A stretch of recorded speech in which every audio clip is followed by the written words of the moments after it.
অসম বিধানসভাৰ নিৰ্বাচন 2026 অসম আৰক্ষীৰ দায়িত্ব আৰু কৰ্তব্য ভোটগ্ৰহণৰ সময়ত আৰক্ষী নিৰাপত্তাৰক্ষীসকলে কি কৰিব ভাৰতীয় নাগৰিক সুৰক্ষা সংহিতাৰ 170 ধাৰা অনুসৰি প্ৰতিগৰাকী আৰক্ষী বিষয়াৰ এয়া এক আইনী কৰ্তব্য যে তেওঁলোকে যিকোনো ধৰণৰ ধৰ্তব্য অপৰাধ সংঘটিত হোৱাত বাধা দিবলৈ সক্ৰিয় পদক্ষেপ গ্ৰহণ কৰিব লাগে একমাত্ৰ ৰাজ্যৰ আৰক্ষী ভোটগ্ৰহণ কেন্দ্ৰৰ ভিতৰত আৰু বাহিৰত আইন শৃংখলাৰ দায়িত্ব ল'ব লাগিব ভোট কেন্দ্ৰত নিয়োজিত হৈ থকা প্ৰত্যেকজন আৰক্ষীয়ে তেওঁলোকৰ আৰক্ষীৰ পোছাক সাফ-চিকুণকৈ তথা পৰিপাটিকৈ পিন্ধাৰ লগতে দাড়ি চুলি কাটি সাফ-চিকুণ হৈ থাকিব লাগিব আৰু কোনো ধৰণৰ ৰাগিয়াল বস্তু সেৱন কৰিব নোৱাৰিব ভোটগ্ৰহণ কেন্দ্ৰৰ বিষয়া কৰ্মচাৰী ভোটাৰ পোলিং এজেণ্টসকলৰ প্ৰতি বিনম্ৰ সৌজন্যমূলক আৰু সহযোগিতামূলক আচৰণ কৰক প্ৰিজাইডিং বিষয়াগৰাকীৰ কৰ্তৃত্ব অক্ষুণ্ণ ৰাখিব আৰু তেওঁৰ আইনগত নিৰ্দেশ মানি চলিব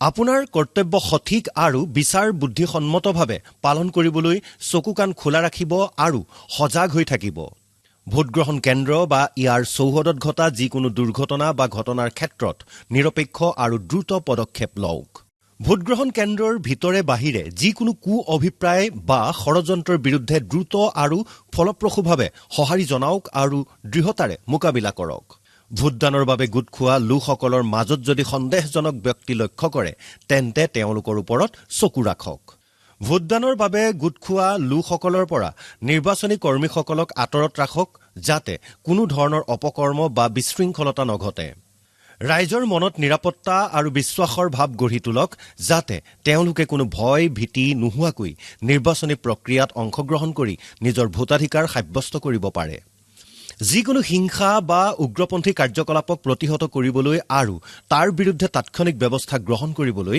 নিজকে প্ৰশিক্ষিত আৰু প্ৰস্তুত কৰি ৰাখক নিৰ্বাচনী প্ৰচাৰ চলি থকাৰ সময়ত গুৰুত্বপূৰ্ণ ব্যক্তি আৰু নিৰ্বাচনৰ প্ৰাৰ্থীসকলৰ নিৰাপত্তা তথা সুৰক্ষাৰ প্ৰতি সজাগ দৃষ্টি ৰাখিব নিৰ্বাচনী এলেকাত নিৰাপত্তাৰক্ষী মোতায়েনৰ পৰিসৰ সম্পৰ্কে জানি লওক আৰু নীতি নিয়মৰ ক্ষেত্ৰত দৃঢ় স্থিতি গ্ৰহণ কৰক ভোটগ্ৰহণ কেন্দ্ৰ বা পোষ্টটোৰ সঠিক সুৰক্ষা ব্যৱস্থা গঢ়ি তুলিব লাগে আৰু এলেকা অনুযায়ী কৌশলগত মোতায়েন নিশ্চিত কৰিব একেবাৰে অন্তিম পৰ্যায়ৰ মোতায়েনলৈকে যোগাযোগৰ ব্যৱস্থাসমূহৰ উপলব্ধতা আৰু কাৰ্যক্ষমতা সুনিশ্চিত কৰক যিমান দূৰ সম্ভৱ সংঘৰ্ষ নিয়ন্ত্ৰণত ব্যৱহৃত আহিলাসমূহ লগত ৰাখিব লাগে মোতায়েনৰ প্ৰতিটো স্তৰতেই সকলো অংশীদাৰৰ সৈতে সমন্বয় আৰু আলোচনা কৰি এটা জৰুৰীকালীন পৰিকল্পনা প্ৰস্তুত কৰিব লাগে নিৰ্বাচন সম্পৰ্কীয় কৰ্তব্য আৰু স্থানীয় পৰিস্থিতিৰ বিষয়ে অৱগত কৰাৰ বাবে সংশ্লিষ্ট কমাণ্ডাৰসকলে আগতীয়াকৈ ব্যাখ্যা আগবঢ়োৱাৰ লগতে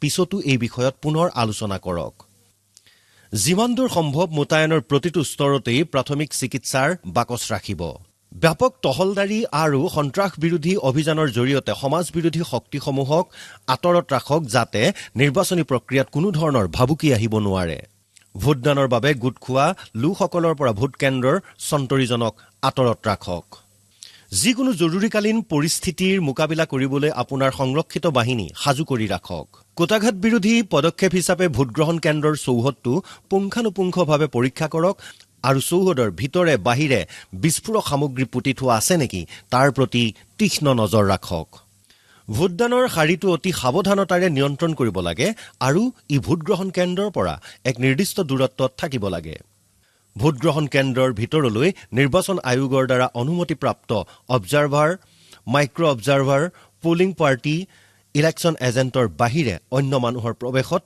বাধা প্ৰদান কৰিব হাথিয়াৰ লৈ ভোটগ্ৰহণ কেন্দ্ৰত কোনেও প্ৰৱেশ নকৰিব আনকি নিৰ্বাচনী প্ৰাৰ্থী অথবা নিৰ্বাচন আয়োগৰ ব্যক্তিৰ ব্যক্তিগত নিৰাপত্তাৰক্ষীৰ প্ৰৱেশো নিষেধ দাবীহীন আৰু অচিনাক্ত যিকোনো সামগ্ৰী সন্দেহৰ চকুৰে চাব লাগে আৰু বিস্ফোৰক সামগ্ৰী নিষ্ক্ৰিয়কৰণৰ নিৰ্দেশাৱলী অনুসৰি সুৰক্ষা নীতি পালন কৰিব লাগে কৰ্তব্যৰত সশস্ত্ৰ জোৱানসকল সম্পূৰ্ণ মানসিক আৰু শাৰীৰিকভাৱে সষ্টম হৈ থকাটো প্ৰয়োজন ভোটগ্ৰহণ কেন্দ্ৰত দুৰ্নীতিমূলক কাৰ্যকলাপ ধৰা পেলাবৰ বাবে সজাগ হৈ থাকক আৰু যদি তেনে কিবা দেখা পায় তেন্তে আপোনাৰ জ্যেষ্ঠ বিষয়াৰ জৰিয়তে ডিইঅ সেক্টৰ অফিচাৰ আৰু পৰ্যবেক্ষকক অৱগত কৰক নিৰ্বাচনী কৰ্মীসকলে ইভিএম আৰু বেলট বক্সসমূহ অনা নিয়া কৰাৰ সময়ত অতিৰিক্ত সতৰ্কতামূলক ব্যৱস্থা গ্ৰহণ কৰিব লাগে তৰ্জনী আঙুলিত মচিব নোৱাৰা চিয়াঁহিৰে দিয়া দাগ পৰীক্ষা কৰিব যাতে এবাৰতকৈ অধিক ভোট দিব নোৱাৰে জিলা মোতায়েন আঁচনি অনুসৰি যিটো ভোটগ্ৰহণ কেন্দ্ৰত আৰক্ষী বাহিনী মোতায়েন কৰা হৈছে সেই কেন্দ্ৰটোৰ নিৰ্বাচনী কাম-কাজ নিৰীক্ষণ কৰিবলৈ আৰক্ষীৰ এজন কৰ্মীক ভোটগ্ৰহণ কেন্দ্ৰটোৰ দুৱাৰমুখত স্থিৰ বা ভ্ৰাম্যমান অৱস্থাত মোতায়েন কৰা হ'ব। ভোটগ্ৰহণ কেন্দ্ৰৰ 200 মিটাৰ ব্যাসাৰ্ধৰ ভিতৰত কোনো ৰাজনৈতিক দলৰ বুথ স্থাপন কৰিব নোৱাৰিব। ভোটগ্ৰহণ কেন্দ্ৰৰ পৰা 100 মিটাৰৰ ভিতৰত observer, micro observer and presiding অফিচাৰৰ বাহিৰে কোনেও মোবাইল ফোন ব্যৱহাৰ কৰিব নোৱাৰিব। দলীয় বুথত 2খনতকৈ অধিক চকী আৰু 1খনতকৈ অধিক মেজ ৰাখিব নোৱাৰিব। কোনো ধৰণৰ পোষ্টাৰ লগোৱা বা ভিৰ কৰাৰ অনুমতি দিয়া নহ'ব। ভোটগ্ৰহণ কেন্দ্ৰত শৃংখলাবদ্ধভাৱে শাৰী পাতিব লাগিব। পোলিং এজেণ্টসকলে সঠিকভাৱে বহিব লাগিব আৰু উচিত আচৰণ কৰিব লাগিব। পোলিং এজেণ্টক ভোটগ্ৰহণ কেন্দ্ৰৰ বাহিৰলৈ ভোটাৰ তালিকা নিবলৈ অনুমতি দিয়া নহয়। নিৰাপত্তাত জড়িত বাহিনীয়ে জ'নেল, ছেক্টৰ বিষয়া, থানাৰ ভাৰপ্ৰাপ্ত বিষয়া ইত্যাদিৰ ফোন নম্বৰ লগত ৰাখিব যাতে যিকোনো প্ৰয়োজনীয় খবৰ তাৎক্ষণিকভাৱে দিব পৰা যায়। ভোটগ্ৰহণৰ সময়ত আৰক্ষী নিৰাপত্তাৰক্ষীসকলে কি নকৰিব? যেতিয়ালৈকে প্ৰিজাইডিং বিষয়াৰ জীৱন বা সম্পত্তিৰ প্ৰতি ভাবুকি নাহে বা তেওঁৰ প্ৰতিৰক্ষাৰ অধিকাৰ সাব্যস্ত নকৰে, ভোটগ্ৰহণ চলি থকাৰ সময়ত ভোট কেন্দ্ৰৰ ভিতৰত প্ৰৱেশ কৰিব নালাগে। যিকোনো উগ্ৰপন্থী আক্ৰমণৰ ক্ষেত্ৰত ওপৰৰ নিৰ্দেশলৈ অপেক্ষা নকৰিব আৰু ইয়াক প্ৰতিহত কৰিবলৈ ফলপ্ৰসূ প্ৰত্যুত্তৰ দিয়ক। যধে মধে নিৰ্বিচাৰে গুলীচালনাৰ অনুমতি দিয়া নহ'ব। কৰ্তব্য সুচাৰুৰূপে সম্পাদনৰ বাবে উগ্ৰপন্থী প্ৰভাৱিত অঞ্চলত ছেকচন পৰ্যায়তকৈ কম সংখ্যক জোৱান মোতায়েন নকৰিব। এইদৰে মোতায়েন কৰা ছেকচনটো প্লেটুন বা কোম্পানীৰ সৈতে ঘনিষ্ঠ যোগাযোগত থকাটো প্ৰয়োজন। কোনো ধৰণৰ গালি-গালাজ বা দুৰ্ব্যৱহাৰ নকৰিব আৰু ক্ষমতাৰ অপপ্ৰয়োগ কৰি শক্তি প্ৰদৰ্শন নকৰিব। যিকোনো ধৰণৰ অনিয়ম বা আইন শৃংখলা ভংগ হোৱাৰ আশংকা থাকিলে লগে লগে প্ৰিজাইডিং অফিচাৰ বা ছেক্টৰ অফিচাৰক অৱগত কৰিব লাগে। কাৰো সৈতে অতি ঘনিষ্ঠ নহ'ব। নিৰ্বাচনী কৰ্মী বা বাহিৰৰ কোনো লোকৰ পৰা চাহ, চিগাৰেট বা কোনো ধৰণৰ অনুগ্ৰহ গ্ৰহণ নকৰিব। ভোটগ্ৰহণ কেন্দ্ৰত ধূমপান নকৰিব। নিৰ্বাচনী কৰ্মী, বেলট বক্স, নথিপত্ৰ আৰু EVM-সমূহ সুৰক্ষিত কৰি ৰখাটো আপোনাৰ প্ৰাথমিক দায়িত্ব। সেয়েহে এইসমূহৰ সুৰক্ষাৰ স্বাৰ্থত প্ৰয়োজন হ'লে বল প্ৰয়োগ কৰিবলৈও কুণ্ঠাবোধ নকৰিব। আপোনাৰ নিৰ্ধাৰিত কৰ্তব্য স্থান অৰ্থাৎ ভোটগ্ৰহণ কেন্দ্ৰ বা চৌহদ এৰি থৈ ক'তো নাযাব। যিকোনো সৰু সুৰা ঘটনা অৱজ্ঞা নকৰিব। প্ৰাৰম্ভিক পৰ্যায়তে যদি এনে ঘটনাবোৰ কৌশলপূৰ্ণভাৱে চম্ভালি লোৱা নহয় তেন্তে ই গুৰুতৰ ৰূপ ধাৰণ কৰিব পাৰে। নিৰ্বাচন সংক্ৰান্তীয় কোনো ঘটনাক লুকুৱাই নাৰাখিব। অনতিপলমে সংশ্লিষ্ট কৰ্তৃপক্ষক এই বিষয়ে অৱগত কৰাটো বাধ্যতামূলক। অপ্ৰয়োজনীয় কথা বতৰা নাপাতিব আৰু প্ৰিজাইডিং অফিচাৰে দিয়া সকলো আইনগত আদেশ বা নিৰ্দেশনা মনোযোগেৰে পালন কৰিব। সমাজৰ কোনো বিশেষ শ্ৰেণী বা জাতিৰ লোকৰ প্ৰতি অধিক ঘনিষ্ঠতা বা চিনাকি ভাৱ প্ৰদৰ্শন নকৰিব। কোনো পক্ষৰ পৰাই কোনো ধৰণৰ অনুগ্ৰহ গ্ৰহণ নকৰিব আৰু এনে কোনো কাম নকৰিব যিয়ে কোনো বিশেষ দল বা প্ৰাৰ্থীৰ জয়লাভৰ সম্ভাৱনাত সহায়ক হয়। সুৰক্ষা প্ৰদান আৰু আইন শৃংখলা ৰক্ষাৰ বাহিৰে ভোটগ্ৰহণ কেন্দ্ৰত আন কোনো নিৰ্বাচনী প্ৰক্ৰিয়াৰ সৈতে নিজকে জড়িত নকৰিব। কোনো পৰিস্থিতিতেই EVM, বেলট বক্স বা বেলট পেপাৰ নিজৰ জিম্মাত নল'ব বা নিজৰ হাতলৈ নিনিব। কোনো ব্যক্তিক কোনো প্ৰকাৰে ভোটদানৰ বাবে প্ৰভাৱিত নকৰিব। নিৰ্বাচন সংক্ৰান্তীয় অপৰাধসমূহৰ কথা পাহৰি নাযাব। নিৰ্বাচনী কৰ্তব্য সঠিক আৰু সুচাৰুৰূপে পালন কৰিবলৈ এইবোৰ মনত ৰখাটো আপোনাৰ বাবে অপৰিহাৰ্য।